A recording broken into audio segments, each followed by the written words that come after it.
Alien researcher, she whispered, staring at the human guide's chest. You're him! The copper plains of Vera 4 stretched endlessly beneath a bruised violet sky, the wind carrying the scent of scorched metal and old sorrow. Naira, her orange-gold fur catching the dying sunlight, stood at the window of her compact Zephyrian scout craft, tail flicking with anticipation. The vessel, a sleek arrowhead of battered alloys and humming blue lines, felt almost too small for the burden she carried.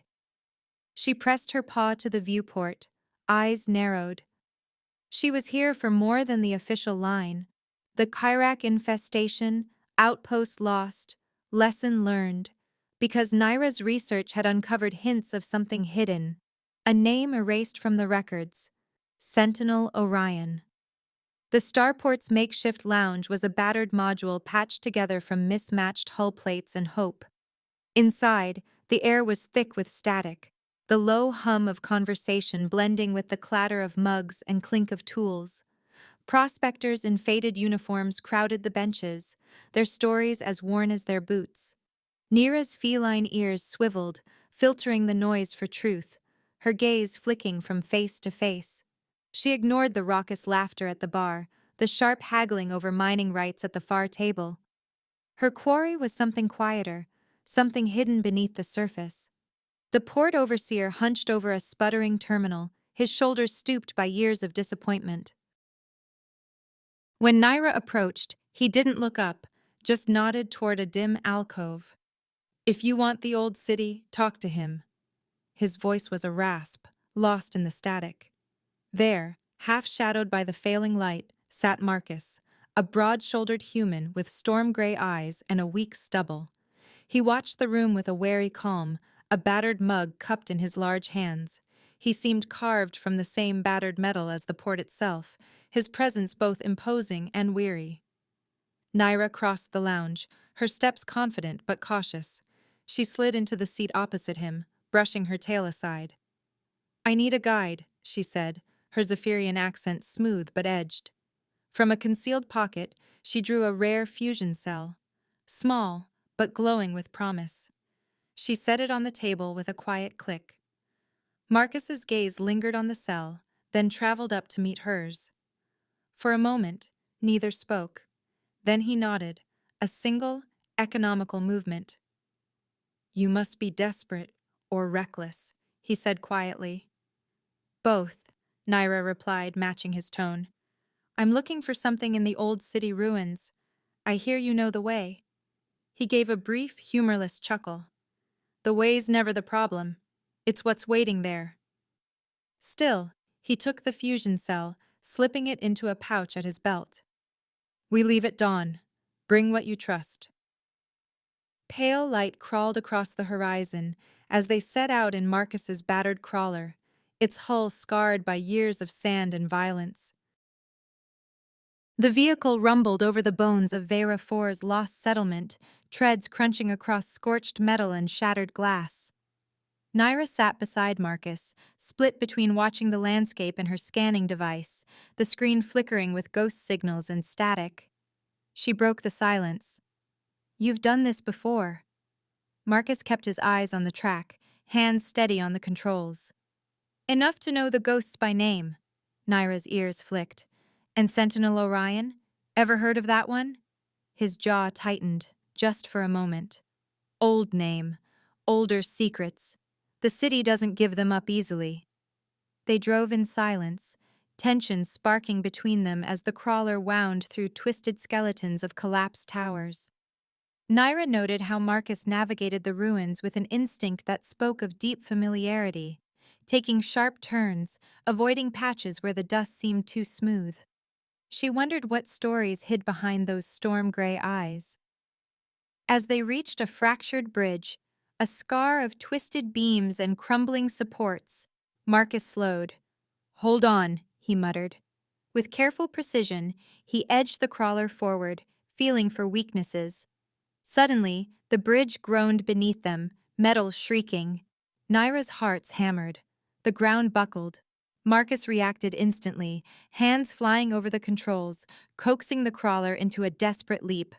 The rear treads caught the edge as the bridge collapsed, and for a breathless moment, it seemed they would fall. But Marcus gunned the engine, and the crawler skidded onto solid ground, dust billowing behind. Naira exhaled, breath shaky. "Not your first near miss, I see." He gave her a crooked smile. "Vera's full of surprises. Stay sharp." They pressed onward, the ruins closing in, shadows growing longer as they ventured deeper. Inside the shell of an abandoned assembly hall, Naira focused on her scanner, distracted by flickers of anomalous readings.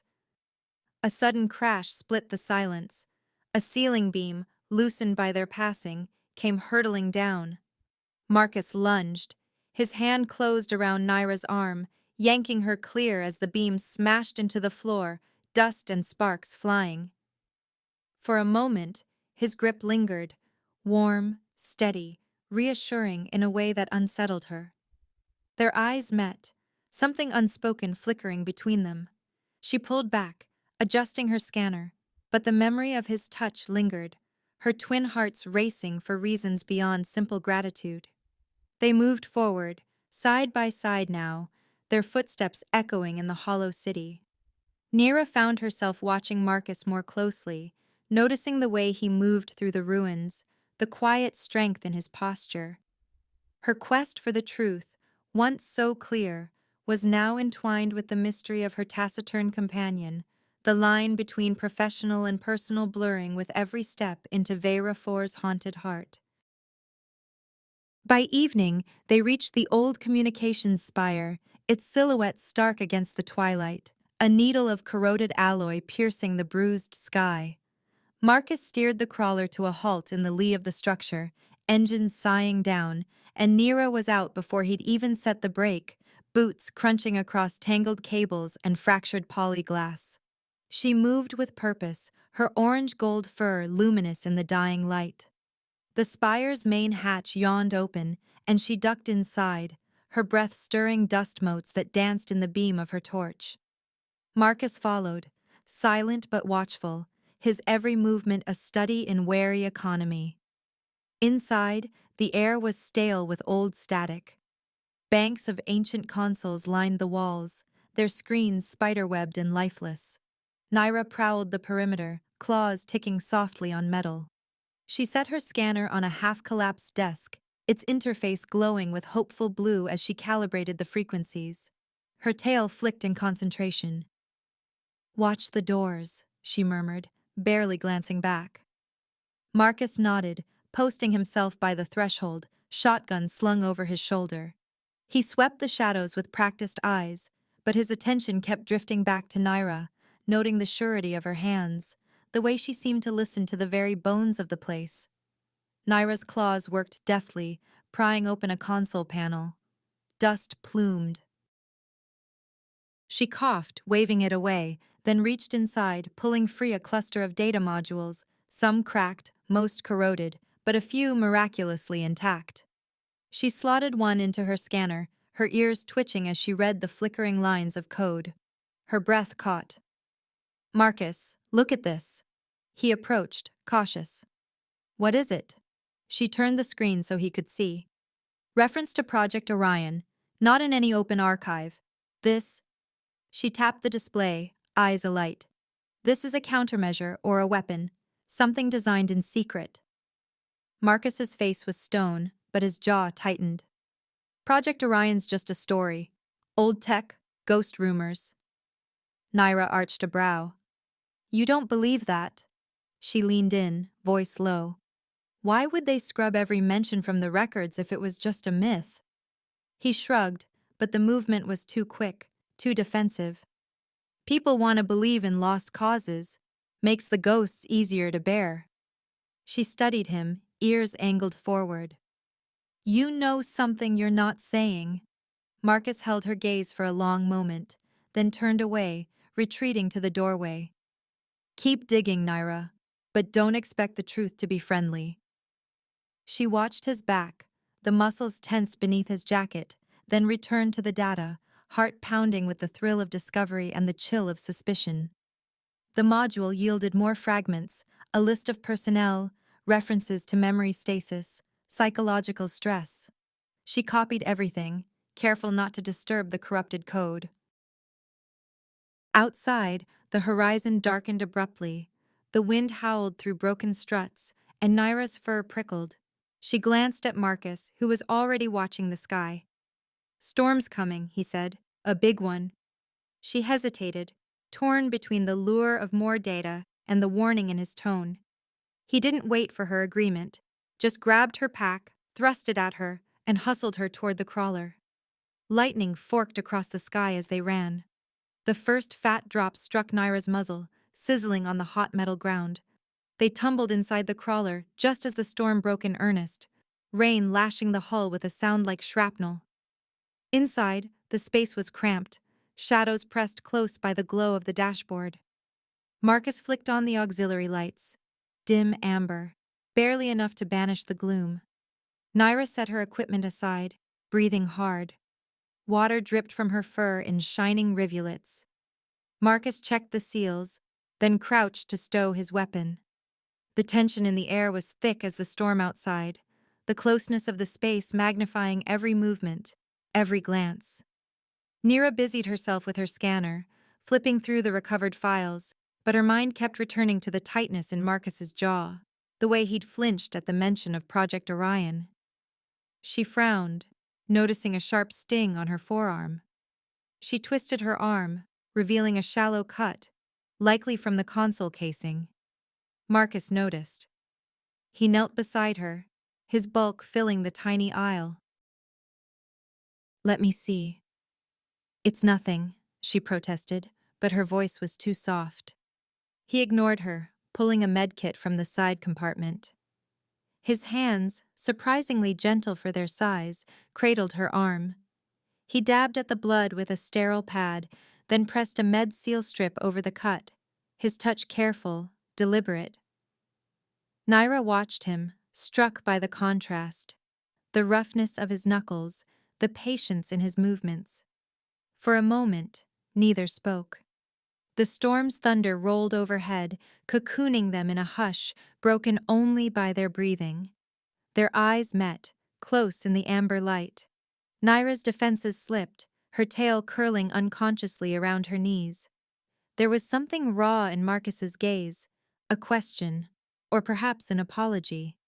To distract herself, Naira turned her attention back to the scanner, pulling up another decrypted log.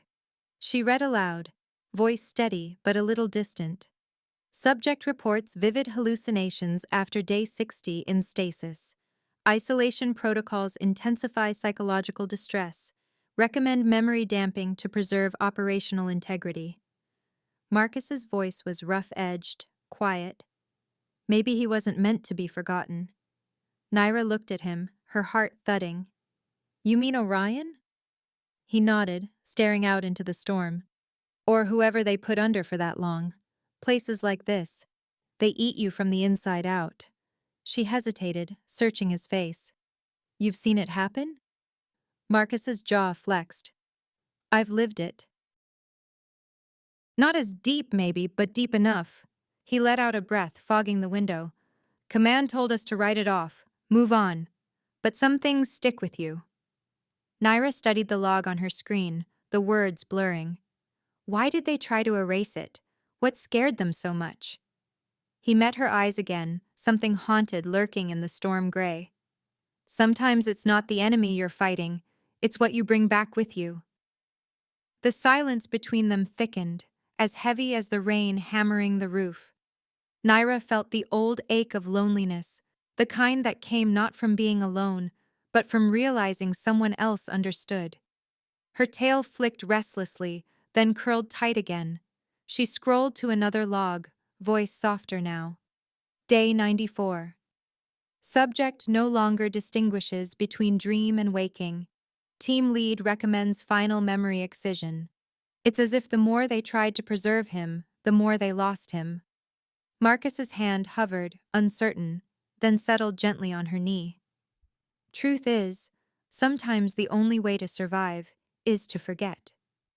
For a heartbeat, the noise of the storm faded, leaving just the two of them in the amber gloom. Naira leaned into his touch, letting herself rest in that small, stolen comfort. Thunder cracked, shaking the crawler. Nira jolted, blinking away the spell. She reached for her scanner, voice barely above a whisper. "We're close to something. I can feel it." Marcus nodded. "So can I." But it's not just the ruins. Their eyes met, the space between them charged with secrets and longing.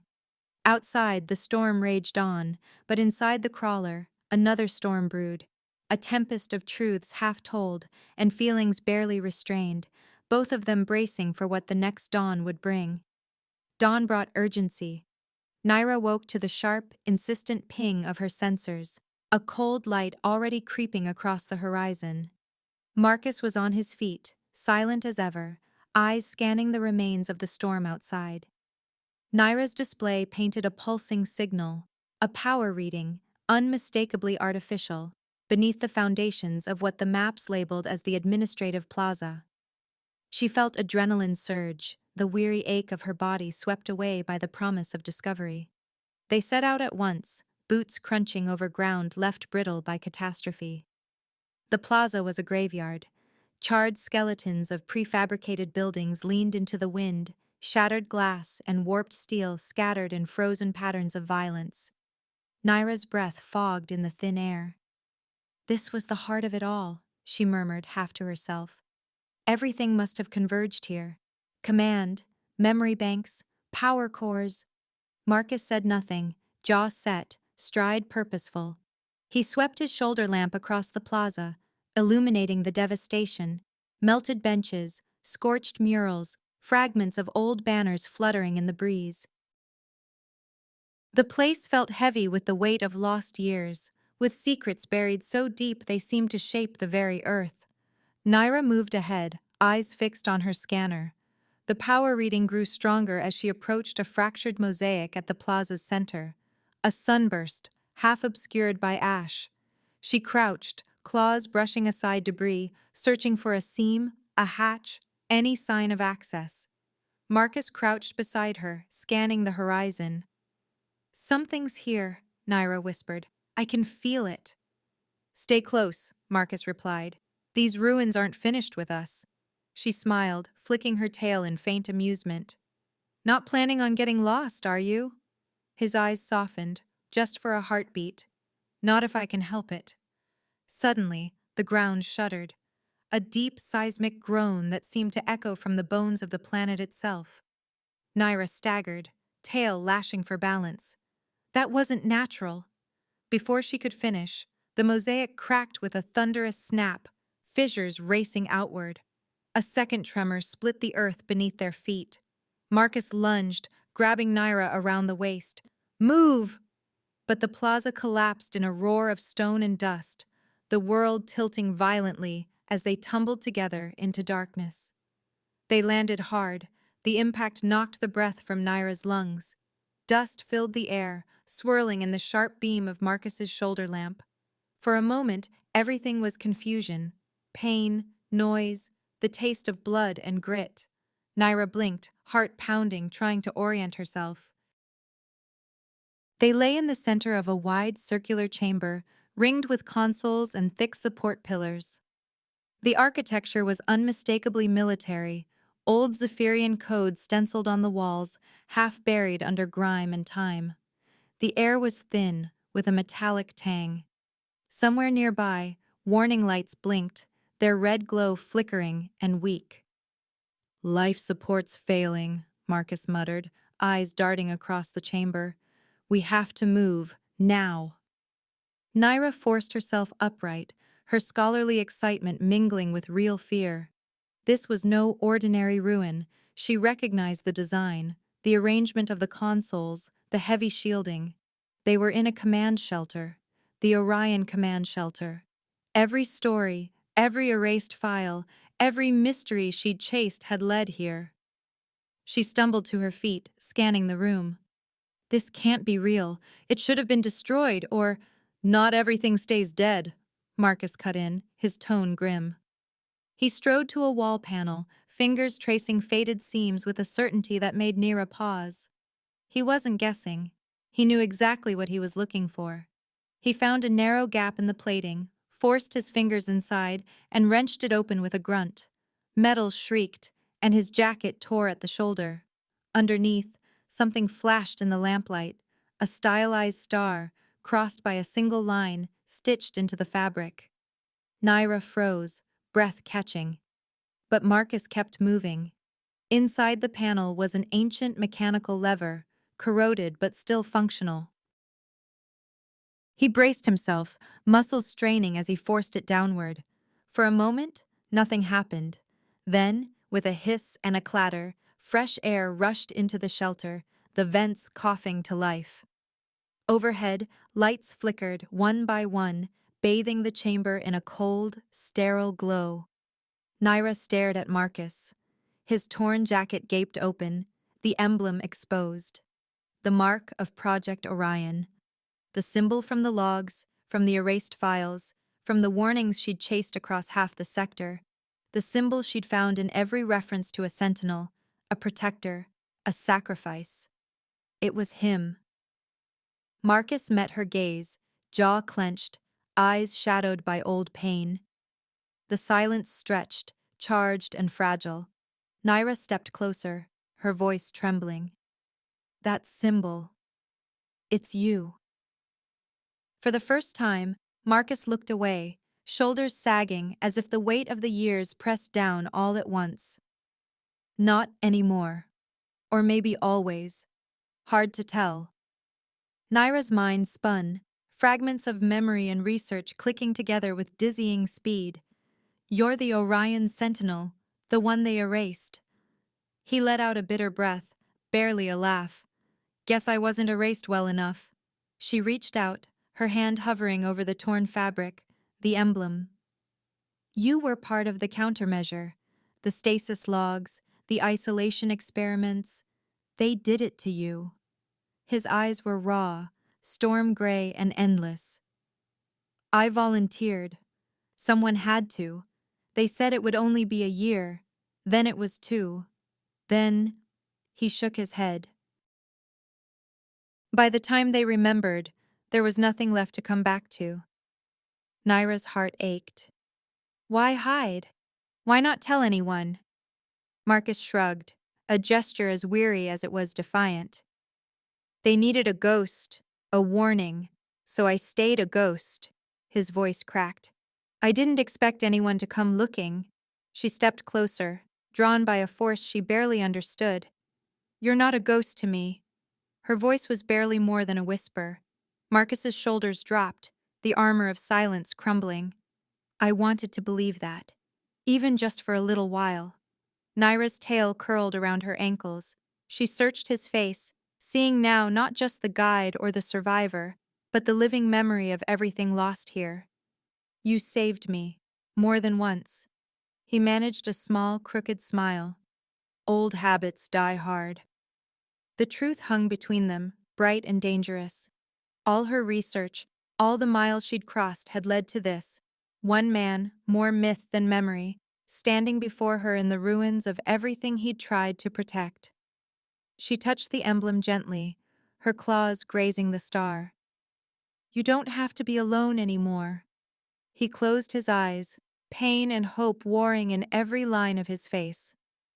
I don't remember how not to be. Naira squeezed his arm, warmth spreading from her touch. Then let's figure it out together. The revelation shattered every barrier, leaving them exposed and vulnerable in a way neither had expected.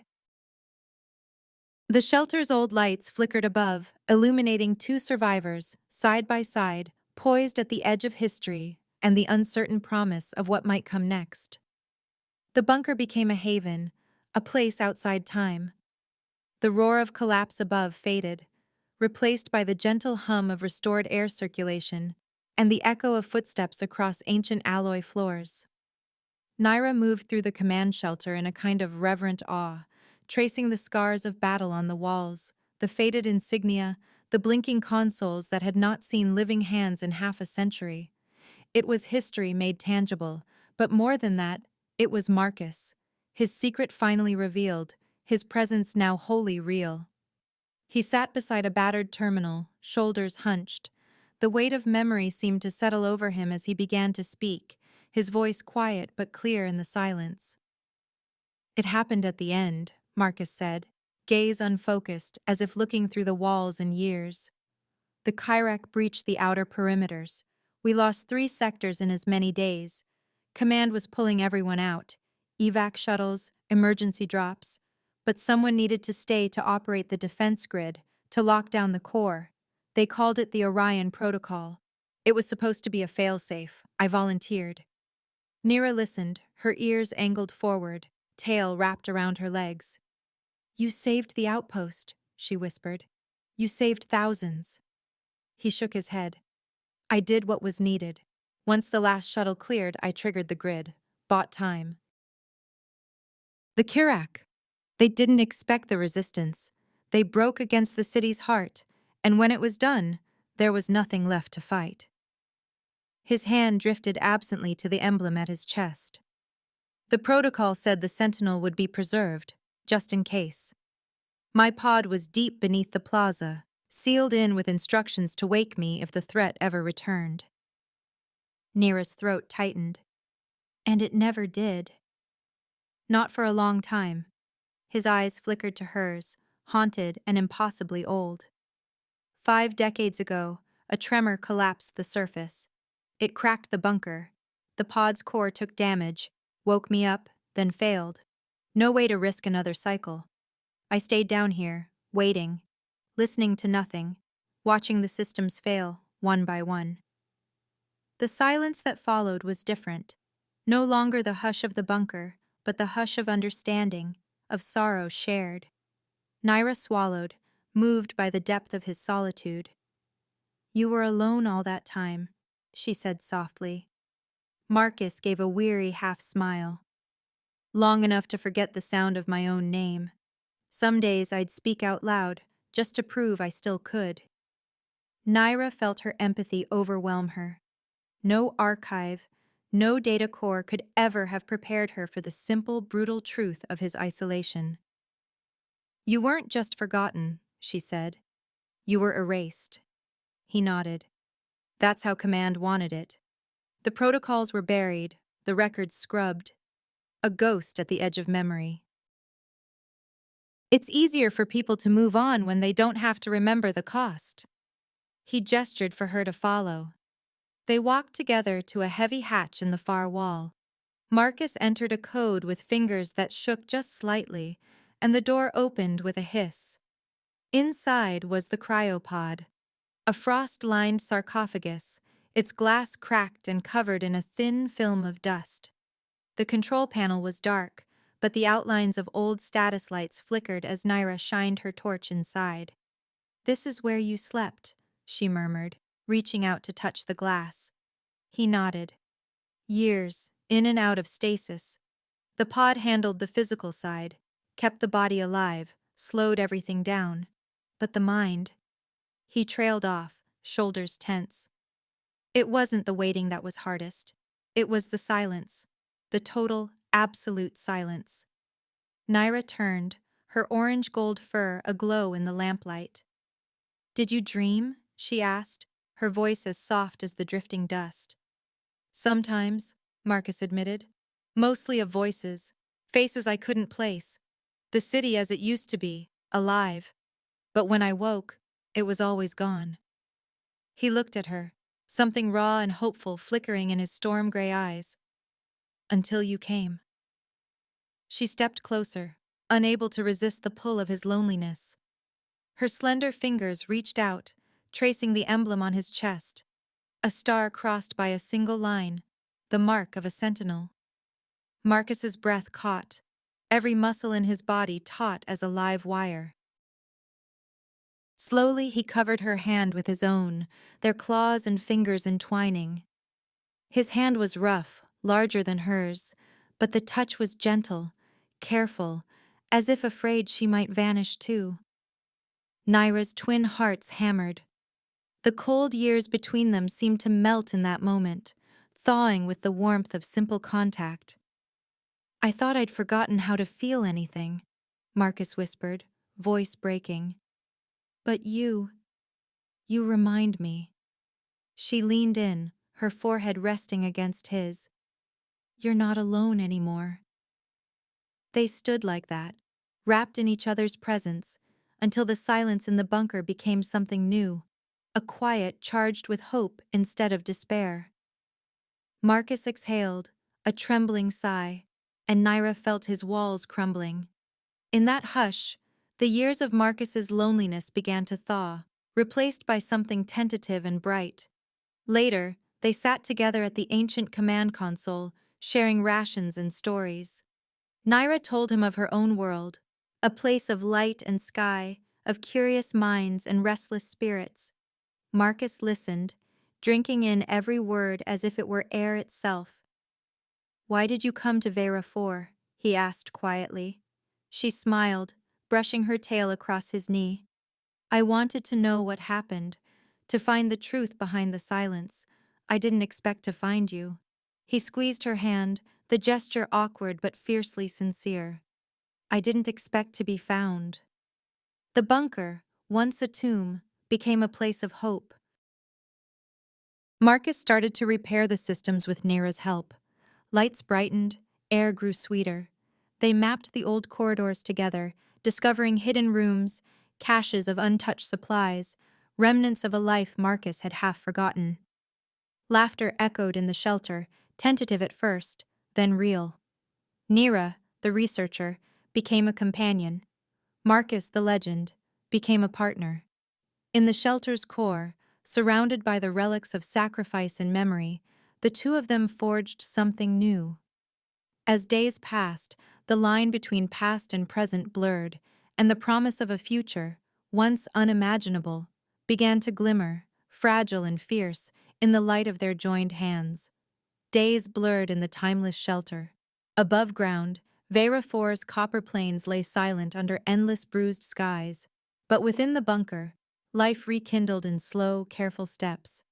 Mornings began with the hum of old generators and the faint, shared warmth of rationed coffee.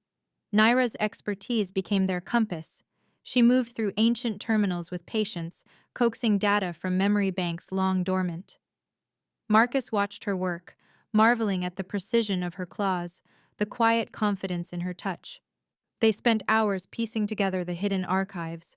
Every breakthrough felt like a small act of defiance against oblivion.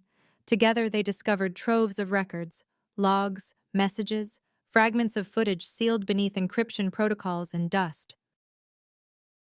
Marcus's hands sometimes shook as he entered old command codes, but Naira steadied him, her presence a calm anchor in the swirling currents of memory.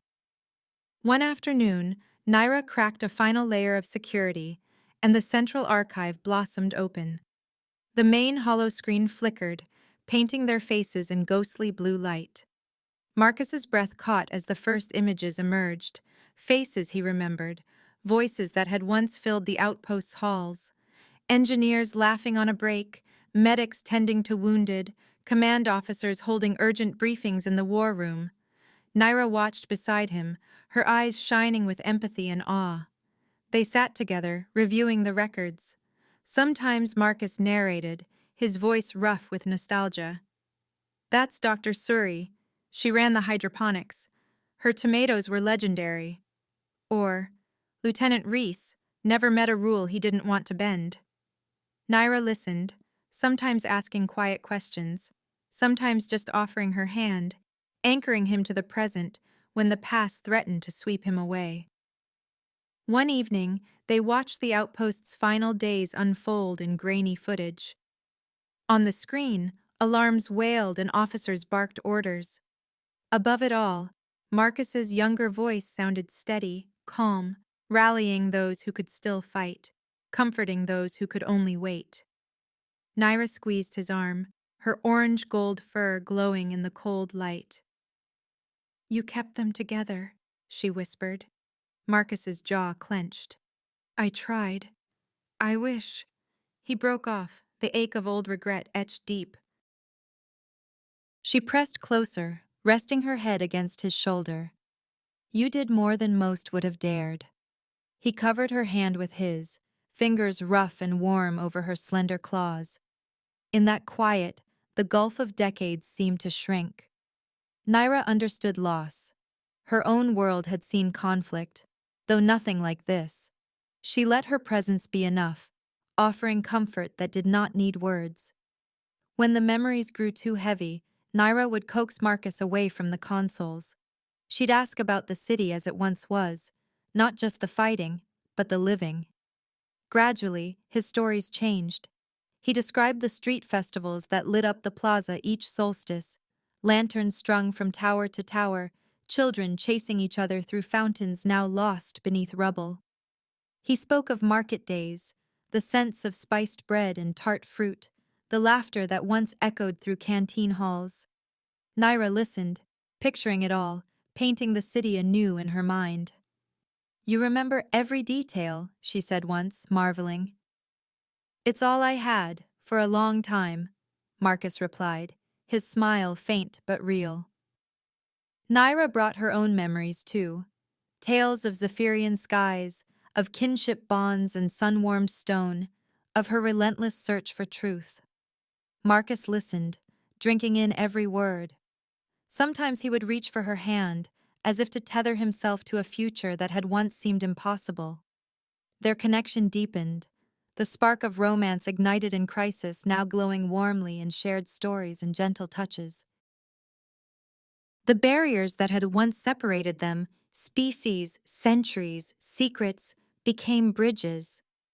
Naira found herself seeking Marcus's presence, craving his laughter, and the rare, open look in his storm-gray eyes. Marcus, for his part, allowed himself to hope again, to believe in something beyond duty and memory. One evening, after they viewed the last transmission in the archive, a silent farewell from the outpost's final survivors, faces blurred with tears and resolve, Marcus stood alone before a narrow viewport. It looked out on a galaxy that had moved on, stars wheeling cold and distant above the empty plains. The loneliness of the universe pressed in, vast and unyielding. Nira found him there, her footsteps soft as she approached. Without a word, she leaned against him, her side warm against his.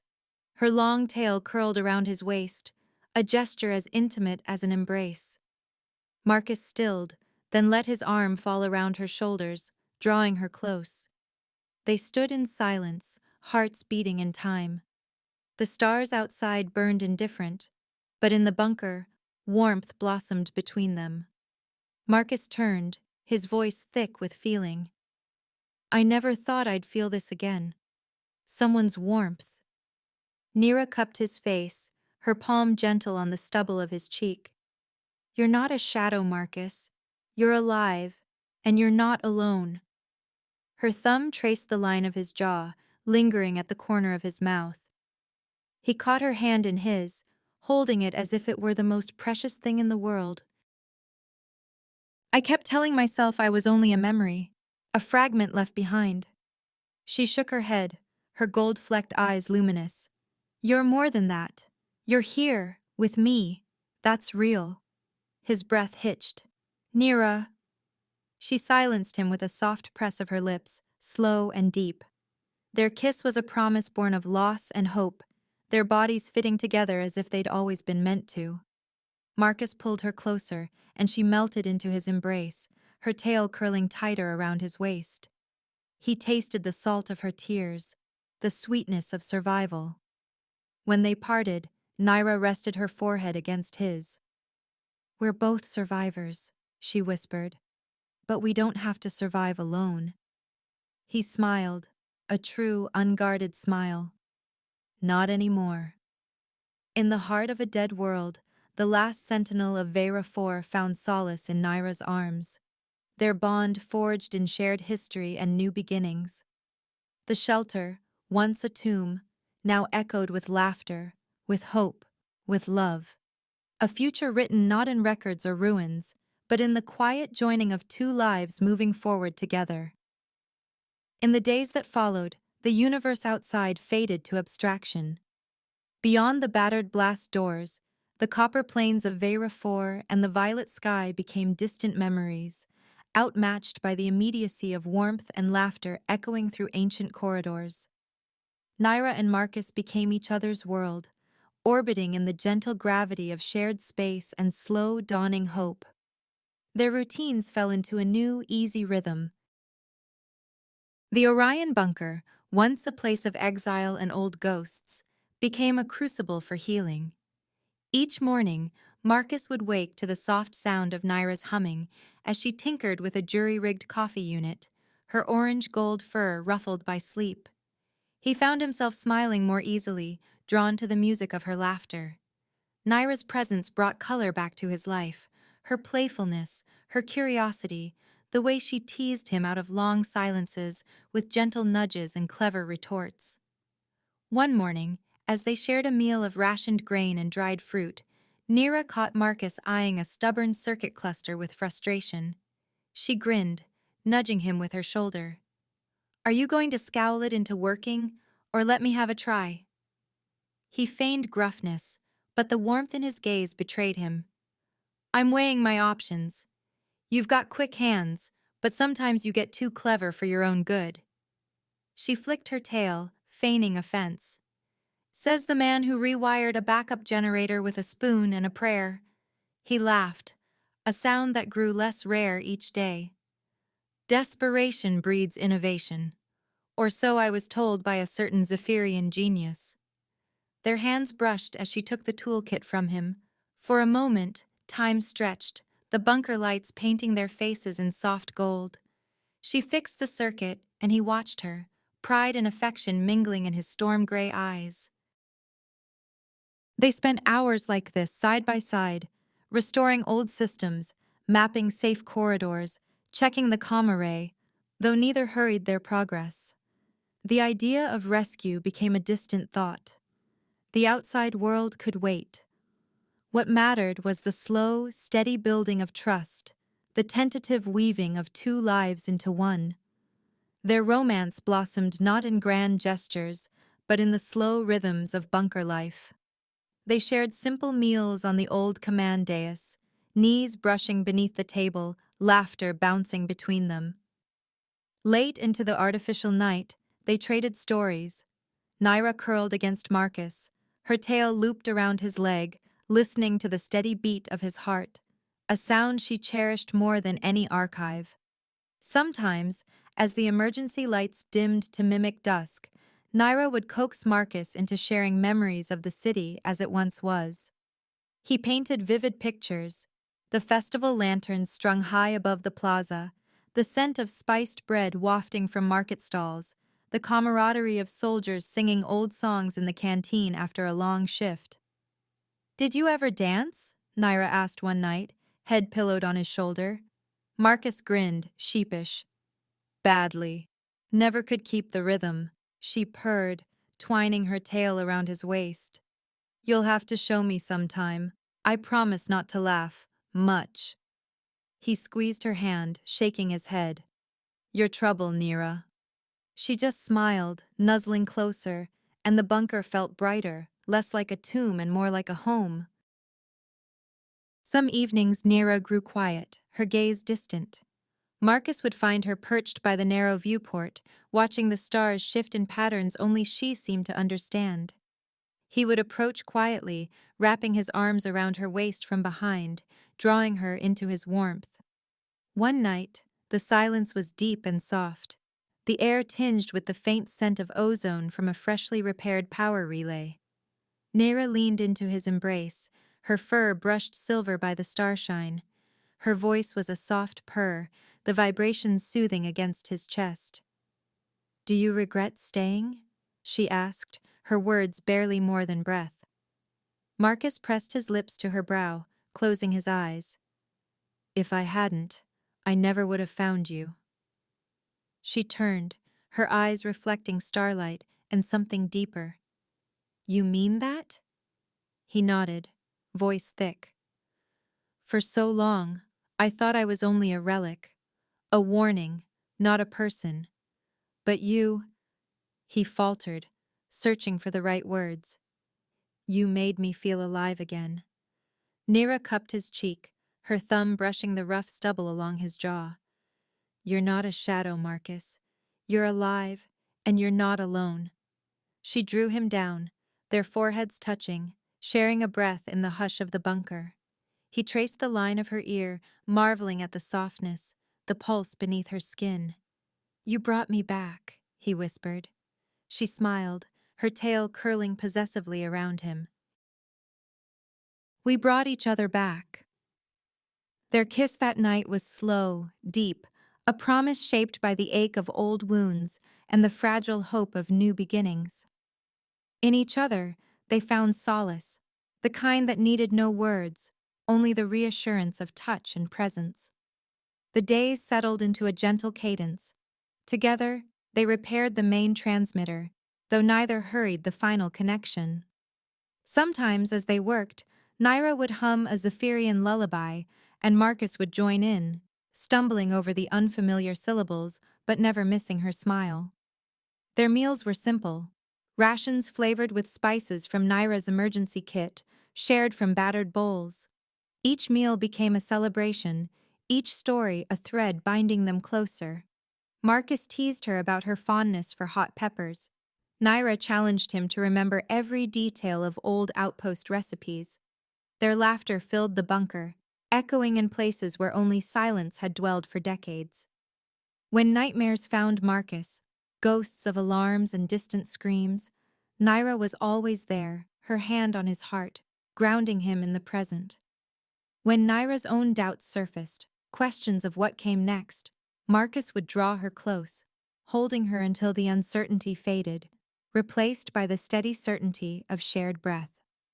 In the quietest moments, when all work was done and only the heartbeat of the shelter remained, they would curl together beneath an old thermal blanket, Naira's head nestled in the hollow of Marcus's shoulder. They spoke of dreams for the future, a garden on the plains above, laughter ringing through the halls, a life rebuilt from the bones of history. In the end, it wasn't the history they recovered that mattered most, but the future they began to write together. In the heart of the Orion bunker, beneath the ruins of a forgotten world, Marcus and Naira found not only answers, but each other, a love story written in the silence of centuries, proving that even in the loneliest places, hope and connection endure. That's the end of the story. You can leave us a tip or become a channel member. This greatly helps our team improve the quality of our videos. You can send a tip using the Super Thanks button right below the video. We truly appreciate each and every one of you who has subscribed and supported us. Please do not forget to subscribe to our channel, like the video, and write in the comments what you liked most about this story. Our team will be very grateful to you. You can find even more fascinating stories on our channel. See you in the next video.